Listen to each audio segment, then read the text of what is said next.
Who are the 5 most impactful transfers for Texas A&M this season?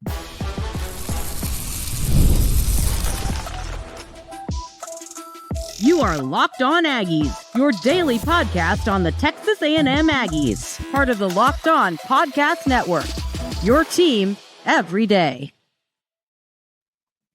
Welcome on into Locked On Aggies. I'm your host, Andrew Stefaniak. Thanks for making Locked On Aggies your first listen every single day. Today's episode is brought to you by our friends over at FanDuel. Right now, new customers can get $200 in bonus bets when your first $5 bet wins. On the show today, ladies and gentlemen, we're going to talk a little bit about the baseball series. You won the series. I get that. My frustration comes from the offensive explosion in the first 2 games to just a stinker in the second game, and the third game, excuse me. We'll talk about it. Becoming a theme, and we'll get to that as well. Also going to talk about the basketball team, get a big win over LSU, lock up the 5 seed in the SEC tournament. We'll talk about the path there. We'll talk about all the net rankings, KenPom, where the Aggies are in the NCAA tournament, bracketology. We'll run through all that. But we're going to start things off talking about the top 5 most impactful transfers for the Aggies in 2025. So this was an article from the Austin American-Statesman. Good one, interesting one. And I agree for the most part. There's a few players I'd add, but it's the top 5, most impactful transfers for the Aggies. And the number one was, I think everyone, if I said, here, pause the video and go put who you guess number 1 is, I think everyone would say the same, and they would say Casey Concepcion. And I'd agree with you. The blurb here says the Aggies' highest rated transfer comes at a crucial spot. Casey Concepcion comes from NC State and walks on campus as A&M's surefire number 1 wideout option. Concepcion finished time at NC State with 124 receptions, 1,299 yards, and 16 touchdowns. I don't think there's any debate to that topic of him. It's funny when I first read that, I'm like, man, surefire number 1 receiver. And then I was like, well, yeah, he is the surefire number 1, wide receiver. I think that's a valid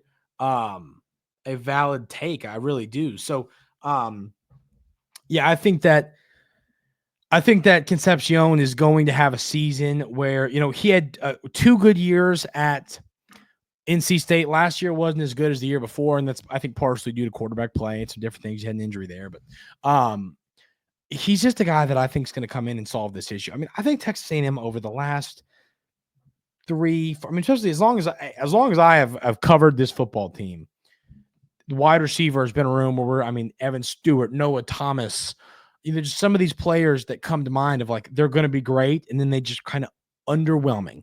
You can't sit here and say Noah Thomas didn't have a solid year last year. He did. He had a solid year, but it wasn't an elite year. And I thought he was going to have an elite year. So, that was first. Same with Evan Stewart. We think, hey, he's going to take that next step. This 5-star elite player never really did for us, and he kind of hasn't since either. So I think it's time for a wide receiver that we anticipate being good to be good. And I think that I really do believe that Casey Concepcion is more than capable of doing that. So, and part of it, and the reality is, part of it is not up to him. Part of it is going to be, can he be good with, can Marcel Reed be good enough to get him the football? That's also going to be part of it, is, can your quarterback get you the ball? And I'm not too concerned about that. I think, as I've talked about, it goes back to a topic we've talked about time and time again here on Locked On Aggies, which is, will Marcel Reed develop as a passer? And yeah, I think he's going to, but for Concepcion to take that step to elite top 10 receiver in college football, I think that Marcel Reed's got to take a step to being one of the better quarterbacks in the SEC. The next name on this list is the edge rusher, TJ Searcy. This says, with the departures of Nick Scorton and Shamar Stewart to the NFL draft, the Aggies were in need of a pass rush help to complement Cassius Howell on the edge.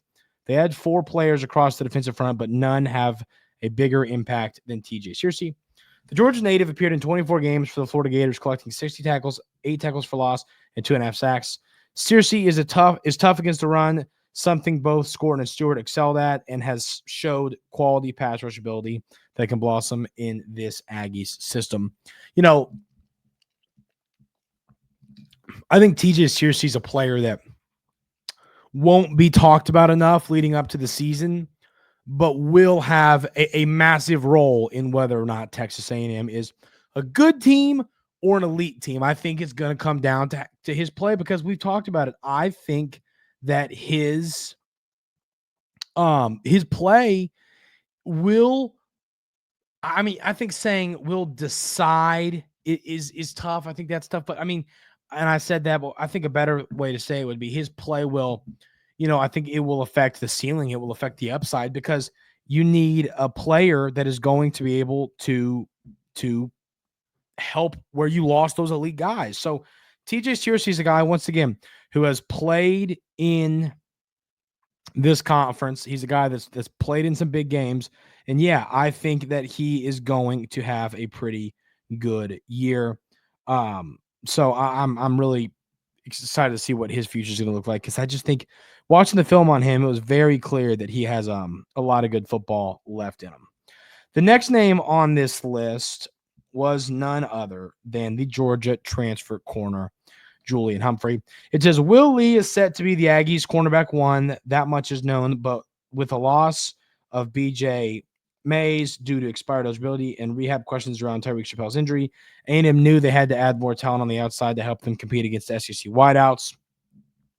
The Aggies allowed 232.2 passing yards per game, 13th in the conference.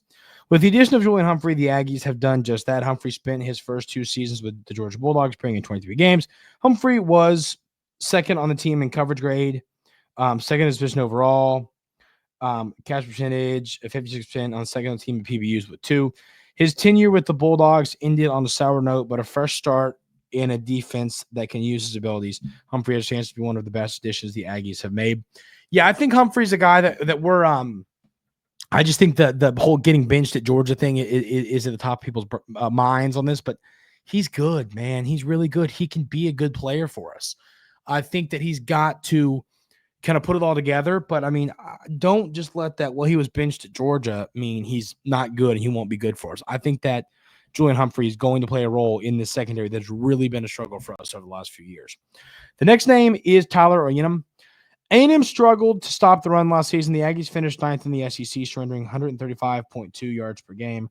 With the loss of Shamar Turner to the NFL draft, an already questionable spot gets even dicier. However, the Aggies added former Iowa State standout Tyler Oyenum, who has a chance to be a day one starter in the middle, who has a knack for stopping the run. Oyenum appeared in 40 games during his 4 seasons with Cyclones and tallied 90 tackles, 13 for loss, and 3 sacks. I think Tyler Oyenum is probably the most underrated player in this transfer portal class because I think he is such a great run stopper. And that's what he's got to come in once again. He's got to come in and replace Shamar Turner in that run stopping spot. And I think that he is going to be one of the better. He's a great run stopper. The PFF grade backs it. The eyeball test backs it.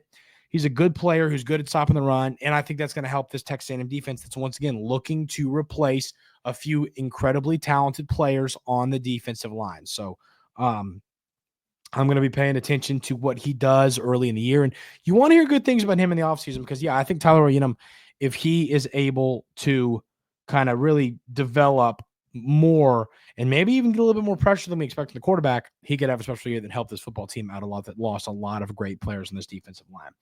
Lastly is the guy that I've talked a lot about over the last 2 weeks, and that's the tight end, Amari Niblack. The addition of Amari Niblack has many intriguing layers to it. The former Alabama Crimson Tide tight end turned Texas Longhorn has shown flashes of playmaking ability, but has struggled to find an opportunity to consistently demonstrate it. Niblack collected 5 receptions for 33 yards in 2024 for the Longhorns, but with the Tide, he had a career high production in 23, finishing with 20 receptions for 327 yards and 4 touchdowns. The Aggies as a unit in 2024 had 34 catches for 571 yards and 3 touchdowns among 3 players. Yeah, I think Amari Niblack is going to have a good season. I think that he's been a great player, showed that flash at Bama, goes to Texas, gets behind a good player in Helm, never gets to really show his talent. Now he comes over to Texas A&M, and I think that he's going to fully show off what he's capable of and have a special season. So, yeah, I feel pretty confident in the year that Amari Niblack is going to have. I think he's going to lead this tight end room in receptions, yards, touchdowns. I think he has a chance to be really special for the Aggies at a spot where OC Colin Klein wants to get the football in the tight end's hands, and I think he's going to want to get it in Amari Niblack's hands. Basketball team got a big win over LSU. We're going to run through, talk about that game, talk about the SEC tournament seeding, and some other miscellaneous basketball topics that are very important with the big dance coming up, and, of course, the SEC tournament coming up this week. We're going to talk about all that coming up right here on Locked On Aggies.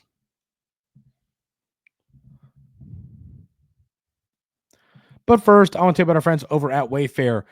Your home should reflect your style, and with Wayfair, it's easier than ever to make that happen. Whether you're looking around for a simple refresh or tackling a big home project, Wayfair has everything you need in one place. Wayfair's huge selection makes it easy to find the perfect piece, no matter your space or budget. From cozy furniture and stylish decor to kitchen essentials and outdoor must-haves, Wayfair has it all, and at prices that fit your budget. I was looking for a new rug to tie the living room together, and Wayfair had so many stylish options and with incredible prices. The size made it simple to compare styles, and my order arrived fast with free delivery. I was surprised to find everything from storage solutions to patio decor, making it my go-to for all things home. Head over to wayfair.com and find something that's just your style today. That's WAYFAIR.com. Wayfair, every style, every home. Also want to tell you about our friends over at Supply House. Get supplies you need from the site made for the skilled trades, Supply House. Whether you're in plumbing, HVAC, or electrical work, Supply House is the reliable way to order products online. Their easy-to-use website is packed with helpful resources and the latest product info to help you get the job done right. Plus, with the complete inventory of over 200,000 parts from 400 plus top brands, you'll find exactly what you need, delivered fast from coast to coast. Need help with an order? Supply House offers expert support and industry-leading service, so you'll always talk to a real person. And for trade pros looking for extra edge, their free Trade Master program offers exclusive perks like dedicated phone lines and free shipping discounts on every order. Thousands of skilled professionals are already taking advantage. Now it's your turn. Join the Trade Master program in supplyhouse.com/TM and start ordering plumbing, HVAC, and electrical supplies with just a few clicks. Plus, use promo code SH5 for 5% off your first order. That's supplyhouse.com.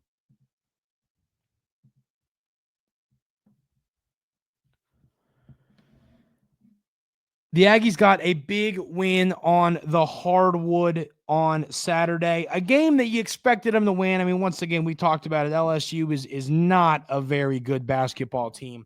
But once again, the Aggies do a good job of being down 2 points at the half, but then finding a way to hold LSU to just 20 points in the second half while the Aggies scored 36 to win this game 66-52.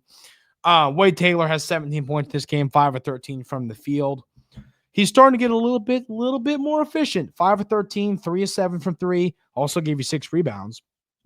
You get 11 points from Henry Coleman, which was good to see. This was a game where Zerk Phelps came back off the bench, and we saw Hefner start, which was quite interesting. You get 5 points from Wiltshire, 9 points from Payne, who came off the bench again. I thought this lineup was really interesting. I mean, I think that Buzz Williams is still kind of fooling with stuff and trying to figure out what he wants to do for the NCAA tournament.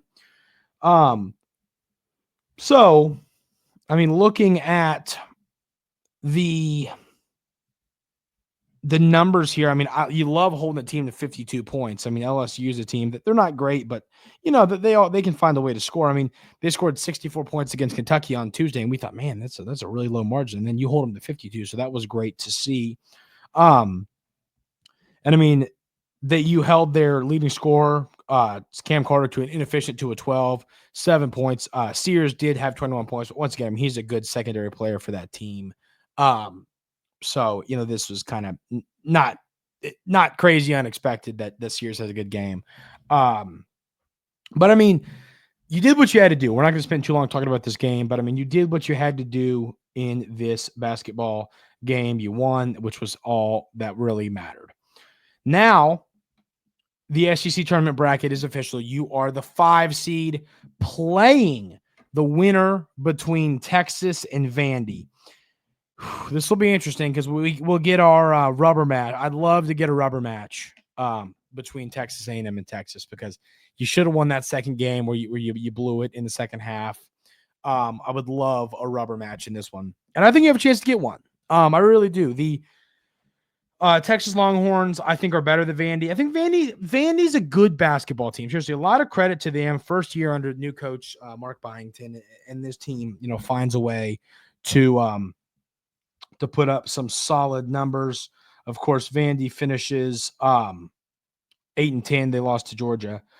So an 0-2 week kind of sank their ship a tad bit there. But, I mean, a good team. And Texas, of course, finishes 6-12. But they played some solid basketball down the stretch besides the loss. The loss to Oklahoma was an ugly one. But, I mean, they played some solid basketball in losing games. But, I mean, they're a team that, with players like Trey Johnson and Arthur Kaluma and Tremont Mark, are able to just come out and win any game on any given night. So I'll tell you this, I'd rather play Texas.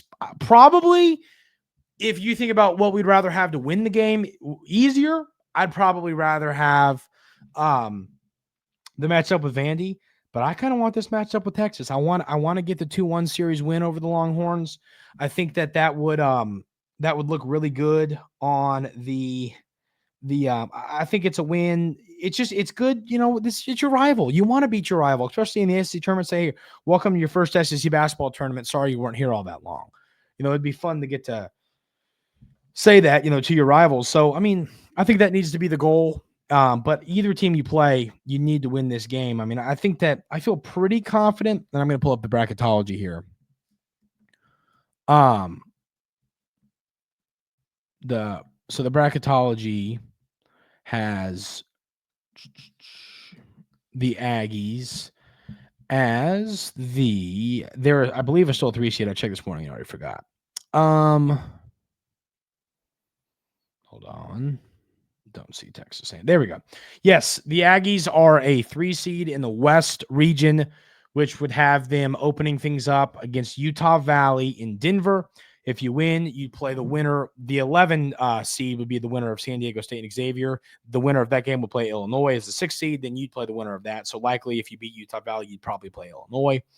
But Texas A&M is still a 3 seed, which is good, because that means, if you get out of that, you go to the Sweet 16, where you're going to likely play Texas Tech. And you never know. Ole Miss could make some moves there. The SEC team is capable of it. But likely Texas Tech, a team that I think you can beat. And that's when you probably play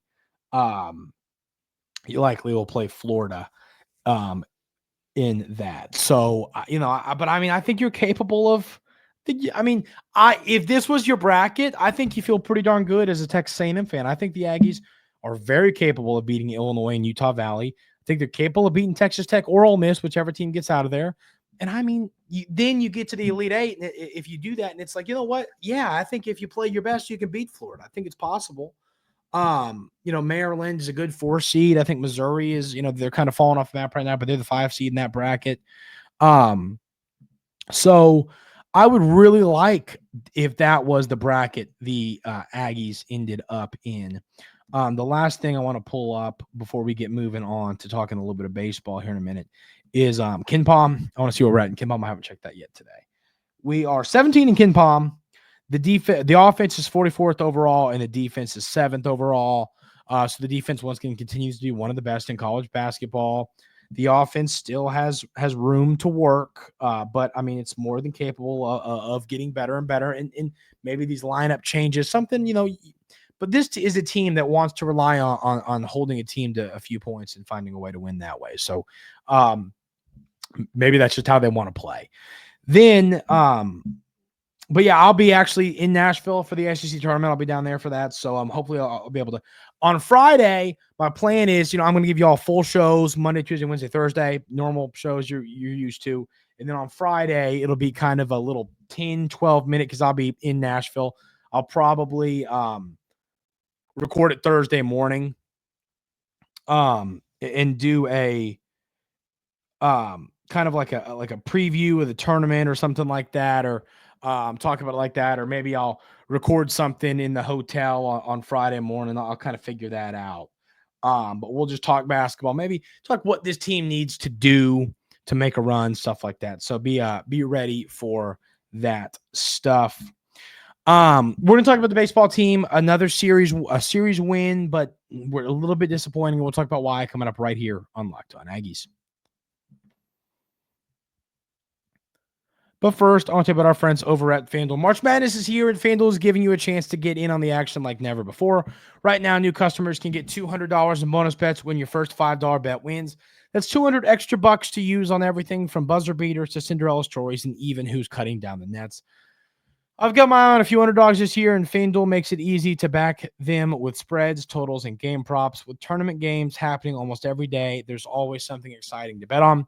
The FanDuel app is simple to use, and when I win, I get paid instantly, no waiting around. So visit FanDuel.com and get in on the college hoops action all tournament long. And hey, maybe go put in your bet for the Aggies to win the whole thing over on FanDuel as well.